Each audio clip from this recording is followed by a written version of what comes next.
ಅವ್ರು ಇನ್ನಷ್ಟು ಐಶ್ವರ್ಯವಂತರಾಗೋದಕ್ಕೆ, ಅವ್ರ ಪಾಕೆಟ್ ತುಂಬೋದಿಕ್ಕೆ. ಅವ್ರ ಪಾಕೆಟ್ ಎಲ್ಲಿಂದ ತುಂಬುತ್ತೆ? ಬಡವ್ರನ್ನ ದೋಚಿ ಅವ್ರ ಪಾಕೆಟ್ ತುಂಬಿಸ್ತಾ ಇದ್ದಾರೆ, ಶ್ರೀಮಂತರ ಪಾಕೆಟ್ನ. ಯಾವಾಗ ಒಂದು ಪಾಲಿಸಿನಲ್ಲಿ ಬಂತು 94ನೇ ಇಸ್ವಿ, ಆವಾಗಲೇ ನಮ್ಮ ಪಕ್ಷದಿಂದ ಅದನ್ನ ವಿರೋಧ ಮಾಡಿದ್ವಿ. ನೀವೇ ದರಗಳನ್ನ ಜಾರಿಗೊಳಿಸ್ತೀರಾ?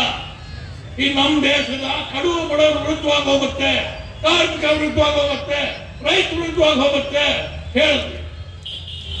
ಆದರೆ ಬಲಿಷ್ಠವಾದ ಹೋರಾಟ ನಡೆಯಲಿಲ್ಲ.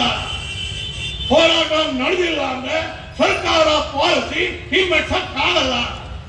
ಇದು ಕೇವಲ ನಾವೇ ಕೂಗಾಡೋದ್ರಿಂದ ಹಿಂದಕ್ಕೆ ಹೋಗಲ್ಲ. ಇದು ಬಲಿಷ್ಠವಾದ ಹೋರಾಟ ಬೇಕು. ಯಾರು ಮಾಡಬೇಕು? ಜನಗಳು. ಜನ ಬರಲಿಲ್ಲ, ನಾವು ಕರೆ ಕೊಟ್ರಿ. ನಾನು ಯಾರಿಗೂ ತಗೊಳ್ತಾ ಇಲ್ಲ, ನಾನು ನಮ್ಮ ಜನಗಳ ಮುಂದೆ ಇಡ್ತಾ ಇದ್ದೀನಿ.